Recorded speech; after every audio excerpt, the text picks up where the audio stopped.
Fala galera, beleza? Tudo bem? Professor Eduardo Crank com vocês novamente. Então, mais um videozinho pra gente nesse final de semana aí.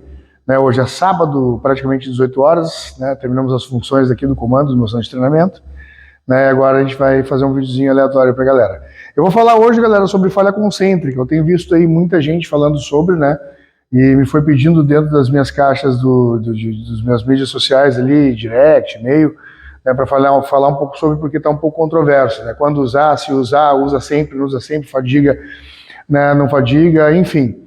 Eu vou deixar vou botar uma publicaçãozinha no meu Instagram lá a respeito desses quadros e dessas fotos que eu botei para vocês poderem acompanhar os meus vídeos com mais facilidade, porque a câmera ela acaba, virando ali, porque como eu estou produzindo material sozinho, então ela vira o espelho e fica ruim de observar. Então, assim, falha concêntrica.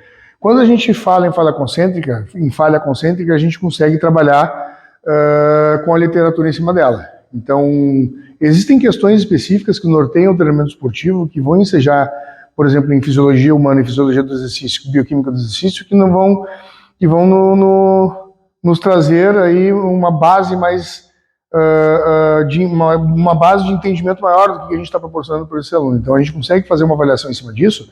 E não tem como a gente tirar da falha concêntrica, por exemplo, é uma coisa muito simples a gente raciocinar e vocês vão me entender, o primeiro limiar aeróbio e o primeiro limiar ventilatório, o primeiro limiar aeróbio ou ventilatório e o segundo limiar anaeróbio ou ponto de descompensação respiratória, que seria o segundo LAN, né? Então a gente tem o primeiro limiar ventilatório e a gente tem o segundo limiar ventilatório, assim como a gente tem o primeiro limiar anaeróbio e o segundo limiar anaeróbio. Aí depende da atividade que vocês vão utilizar. Os limiares ventilatórios eles vão estar mais relacionados a exercícios de endurance, né? Tipo uma maratona aí, 41, 195, 42K, né? Ou até 21K, enfim, uma maratona, ou natação, né? Enfim, exercícios de longa duração, e o limiar anaeróbio, onde a gente vai trabalhar mais para saber o que a gente vai prescrever em cima dos preceitos da falha concêntrica, que pode ser também associado a um método de treinamento. O método de treinamento falha concêntrica também é um método dentro da sala de musculação, mas ele vem sendo utilizado para outras modalidades esportivas e ele vem sendo utilizado de forma errada por muitos profissionais. Não estou criticando, mas eu acho que a gente tem que estudar um pouco mais. Então, assim, o primeiro limiar ventilatório e o segundo limiar ventilatório, que é o ponto de descompensação respiratória, todos eles estão relacionados ao consumo de oxigênio e à intensidade dos exercícios que a gente está praticando, tá? Então vamos pegar a parte da musculação, onde a gente entra no primeiro limiar anaeróbio e o segundo limiar anaeróbio. Anaeróbio são aqueles exercícios onde a gente utiliza também o oxigênio como fonte de substrato energético, né, a glicogênio hepático muscular, e aí o anaeróbio lático e o anaeróbio alático. Anaeróbio lático, a gente utiliza uma demanda de lactato, né, que vem da glicólise anaeróbia, e o anaeróbio alático, ou sistema fosfogênio ATP-CP, para exercícios de altíssima intensidade e curta duração. Então, assim, no primeiro limiar anaeróbio, a gente consegue fazer séries de 8, 10 repetições, dentro de uma sensação subjetiva de esforço que fique cabível, né? A gente falou sobre RPE num outro vídeo, né? Até convido vocês a olhar o vídeo sobre RPE. Então a gente trabalha dentro de uma certa intensidade para fazer 8 a 10 repetições. Quando a gente tenta buscar uma falha concêntrica, a gente tem uma maior produção de lactato e uma dificuldade na remoção desse lactato. Por isso que é muito importante a gente trabalhar também exercício cardio. O exercício cardio ele tem uma eficiência, ele aumenta a eficiência da remoção desse lactato por outras vias metabólicas, né? Então a gente chega no segundo limiar anaeróbio. O segundo limiar anaeróbio é quando a gente não consegue mais reconverter esse lactato, ele acaba ficando muito circulante na circulação, no nosso sistema, e principalmente nos músculos que estão sendo trabalhados ou bombeados, e a gente sente aquela queimação, aquela dor, e a gente chega a uma falha concêntrica, a gente perde a isotonia do grupo muscular, tá? Acontecendo isso, a gente sabendo que existe estudos, por exemplo, como o do Wasserman e do McLeroy, que falam bastante sobre a falha concêntrica, a gente entende que, para a gente poder chegar nessa falha concêntrica, a gente entendendo que o primeiro limiar anaeróbio, a gente consegue ter uma reconversão satisfatória desse lactato, uma remoção satisfatória dele para poder dar continuidade aos exercícios, isso gira em torno de 60%, 50% a 65%, 70%, ele vai se reconvertendo, ele vai sendo removido de forma eficiente pelo sistema cardiorrespiratório e outras vias, mitocondriais, enfim, a gente consegue fazer essa remoção. Quando a gente ultrapassa isso e a gente começa a aumentar a intensidade, 70, 75, 80, 85, e tenta manter a produção de força, a produção do gesto motor, a reprodução daquele movimento, a gente começa a atingir o segundo LAN, que aí é o segundo limiar anaeróbio, e aí a gente já não consegue, a intensidade ela está muito mais alta,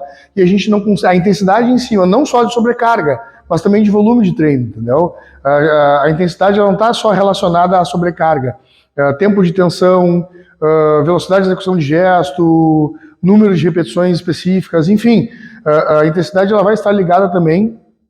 Por isso que a gente falou de intensidade e volume, também está no outro videozinho nosso. É muito fácil de repetir de confundir os dois. Mas quando a gente chega numa intensidade muito maior, a gente entra nesse segundo LAN e aí fica mais difícil da gente ter essa remoção de lactato. E aí a gente começa a ter essas falhas concêntricas relacionadas a esse excesso de lactato na corrente sanguínea e talvez pouco tempo de intervalo, ou um preparo físico um pouco menor, ou se buscou isso de uma forma intencional através de um método de treinamento com falha concêntrica e acabou chegando nessa falha porque não tem mais isotonia nem excêntrica, nem concêntrica, nem isométrica daquele grupo muscular que está sendo predisposto a ser fadigado concentricamente. No entanto, a gente sabendo disso, a gente precisa entender como chegar e se a gente sempre pode chegar na falha concêntrica. Hoje eu vejo vários colegas já falando assim, ó, tem que treinar todo o treino na falha, tem que treinar todo o treino na falha, tem que treinar todo o treino na falha. E tem uma máxima, eu não me lembro quem foi que falou, se é Verkhoshansky, se é Matveev, se é Pierin, eu não me lembro quem é que diz isso. Mas tem um grande treinador que ele fala assim, quem treina pesado sempre, nunca treinou pesado. Claro, se a gente for pegar aí indivíduos muito bem alimentados, indivíduos muito bem hormonizados, muito bem suplementados, que dormem, comem, né, enfim, né, tem uma vida mais disposta para isso, evidentemente a gente consegue manter cargas maiores durante mais períodos de treinamento, mas lá na frente vai ter lesão muscular, lá na frente vai ter uma lesão por esforço repetitivo, vai ter uma lesão muscular, vai ter uma tendinopatia, vai ter, enfim, vai começar a apresentar uma série de lesões. Ah, mas atleta não é saudável, beleza, eu entendo. Só que hoje a gente começa a trabalhar de uma outra forma. A gente sabe que esportes de alta performance não nos trazem saúde, mas a gente sabe também que a gente pode tentar trazer longevidade para esses atletas. Quem de vocês aí quer começar ou quer brincar de ser atleta e um ano depois acabar uma pseudo-carreira que nem iniciou? Não, vocês querem competir 1 ano, 2, 3, 10, o que der. E a gente sabendo que não é saúde, que é difícil, que é complicado, que é complexo, o que a gente faz? Tenta achar todas as formas dentro da literatura, dentro da ciência, dentro da prática, associação dos dois, prática e teoria, para fazer com que essas pessoas, ou esses atletas, ou esses indivíduos que treinam de forma mais intensa consigam perdurar, né, e ter mais longevidade. Né? Então chegamos no segundo LAN, por exemplo, a gente já sabe mais ou menos que a falha concêntrica ela vai estar ligada diretamente ao primeiro limiar anaeróbio e ao segundo limiar anaeróbio. Então para a gente poder monitorar isso, a gente precisa levar e acrescentar números de percentual de intensidade em cima de sobrecarga, em cima de volume, em cima de tempo de execução de gesto, tempo de tensão, para poder chegar nessa falha concêntrica. A gente pode pegar um par de halteres, por exemplo, de 5 quilos e fazer 160 repetições até chegar na falha concêntrica. É producente? É producente? A gente tem uma geração, se o indivíduo pode dobrar para 12 quilos dentro de um par de halteres numa rosca direta e fazer 20 ou 25 repetições e chegar nessa falha concêntrica, e detalhe, a falha concêntrica, ela não pode ser uma falha que comece a debilitar o gesto motor. Então não adianta vocês pegarem uma rosca direta fazendo a falha concêntrica e quando começar a chegar no ponto maior de flexão do cotovelo, um braço indo para cima, outro para lá, fica todo esse forte escoliótico, cai, quebra o cu, morre, enfim, não pode, isso não é falha concêntrica, né? Isso é negligência motora. Né, isso é palhaçada, é querer se matar e ainda fazer fiasco na academia e aí o pessoal acha que a educação física é uma bosta por causa de vocês que fazem um treino merda e não sabem treinar. Né? Então, por favor, né, não vão fazer treino merda, muito menos gesto merda. Tá, pessoal? Então, chegamos na falha concêntrica, não deu mais, soltou. Aí, pump total no bíceps, a gente também tem que cadenciar um tempo de intervalo, né? Se a gente der um tempo de intervalo muito maior, a gente consegue recuperar um pouco mais esse número de repetições, mas aí é muito melhor, de repente, a gente baixar um pouco, manter o tempo de intervalo um pouco mais baixo, diminuir um pouco a carga e ir cadenciando essa falha concêntrica em cima do próprio tempo de intervalo, né? E não em cima de sobrecarga, a falha concêntrica não se brinca. Vou fazer um treino de braço na sexta-feira, segunda-feira, por exemplo, tem costas. Vou te dar um exemplo aí simples. Ou um peitoral. Pô, se eu tô com um tríceps completamente fadigado, destruído, como é que eu vou fazer um peitoral bom na segunda-feira? Eu vou ter que me encher de crucifixos para não ter ele como um antagonista do movimento, ou um músculo sinergista, ou estabilizador. Vou ter que estar matando, fazendo um monte de crucifixos, para depois tentar fazer um supino, porque eu não consigo mais estender o cotovelo, enfim. Vou fazer um treino de costas, estou com os flexores dos dedos, os flexores dos punhos destruído, o antebraço destruído, não consigo fazer uma puxada pela frente, quanto mais uma barra fixa, porque detonei meu antebraço fazendo 1000 séries até a falha toda sexta-feira. E acabei matando todos os sinergistas e músculos estabilizadores menores, porque eu quis matar os maiores e acabei esquecendo que na outra semana tem treino, né? Então a gente precisa entender todos esses mecanismos para a gente conseguir chegar num ponto específico onde a gente consiga treinar melhor.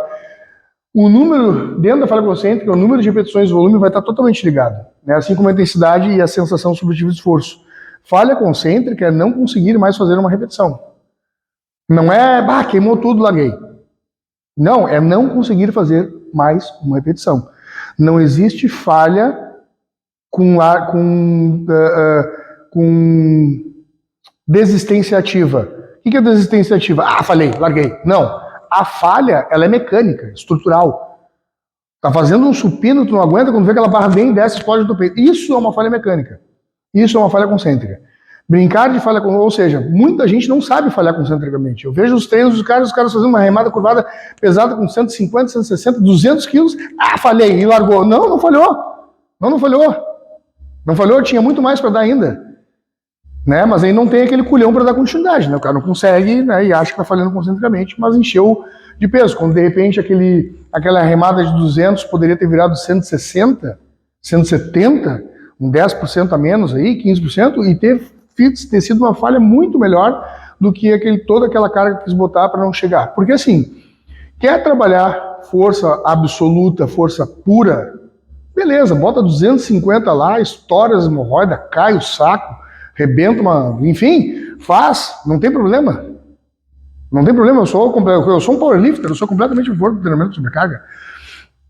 Mas quer brincar de falha concêntrica, não tenta botar as mesmas merdas de 200 quilos para fazer 5, 6 e dizer que falhou. Não, não falhou.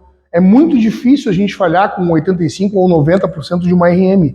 Falhar concentricamente. Por quê? Porque a carga está muito alta. A gente vai falhar outros mecanismos proprioceptores, como o TG, fuso, eles vão estar envolvidos também numa falha concêntrica menor, mas pelo excesso de carga do que pelo número de repetições. Então a gente consegue aí, de certa forma, validar esse treinamento e a gente consegue buscar o que a gente tenha mais propensão a dar continuidade nessa falha concêntrica. Eu botei dentro de os mecanismos neuromusculares, as vias metabólicas, elas também vão estar totalmente associadas a isso. Então, quando a gente fala em via anaeróbia elástica e via anaeróbia elástica, vocês têm que estar preparados também, inclusive nutricionalmente, para poder chegar nessas falhas. Não adianta vocês terem uma nutrição insatisfatória para poder chegar nessas falhas. Por quê? Porque, assim, quando a gente brinca de falha concêntrica,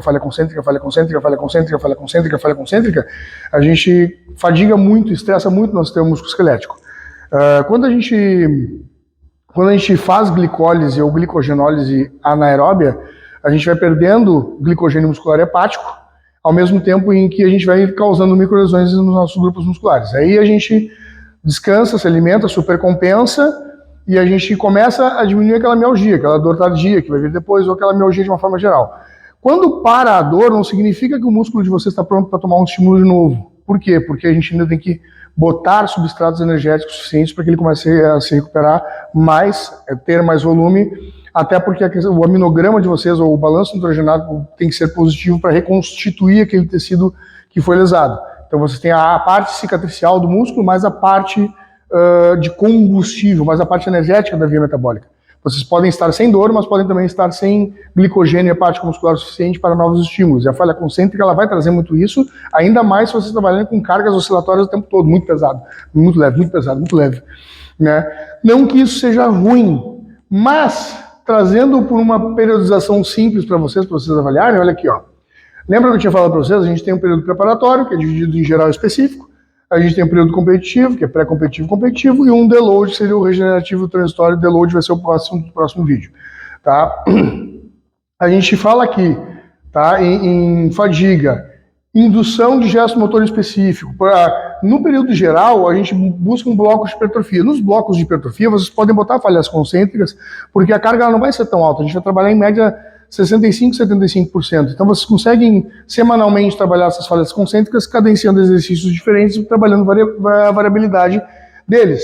Quando a gente chega na parte específica, vocês podem fazer uma indução específica de falha, né, de fadiga nos gestos motores que vocês trabalham, que também vai estar ligado a um bloco de hipertrofia, mas que, por exemplo, vocês também vão trabalhar 60%, 70% e 75% dentro dos main lifts de vocês, agacho, supino, terra, leg press, overhead, ponta de barra, ou remada cavalinha, exercícios que têm uma demanda muscular maior.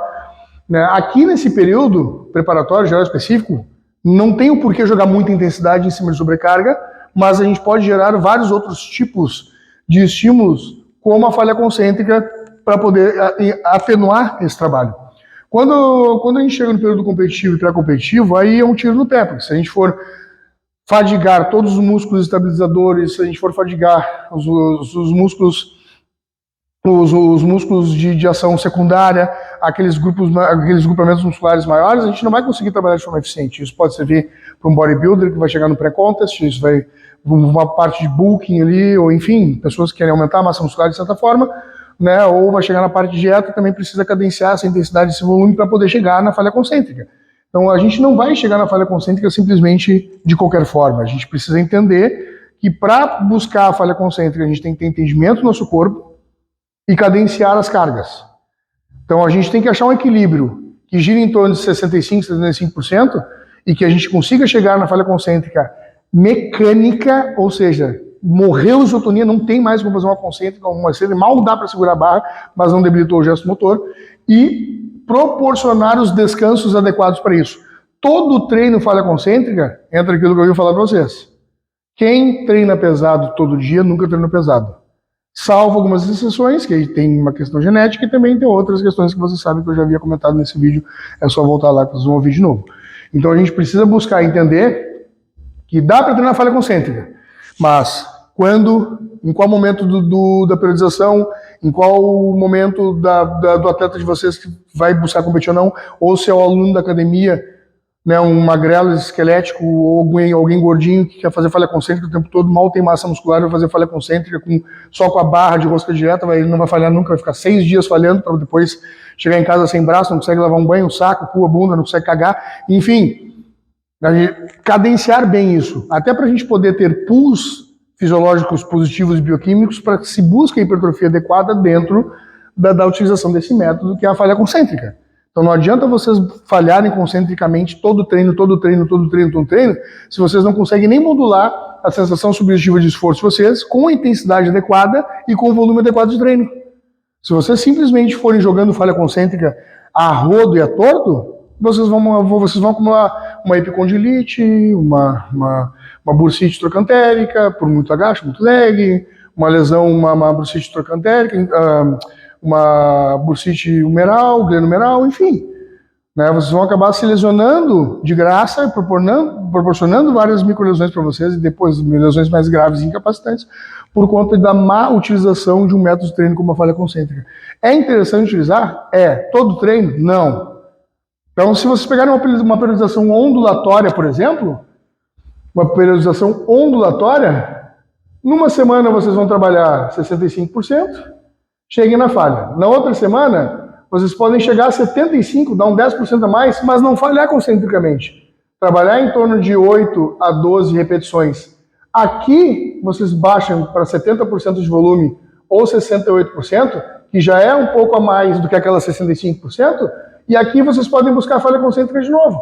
Uma semana sim, uma não, uma semana sim, 2 não, para que o corpo de vocês consiga se adaptar a todos esses estímulos e consiga reconverter substrato energético suficiente, consiga a alimentação de vocês, a nutrição de vocês, a suplementação de vocês, traga de forma satisfatória e reponha e reconstitua os grupos musculares de vocês, reabasteça com glicogênio e parte muscular para que vocês consigam falhar com eficiência concentricamente sempre, né?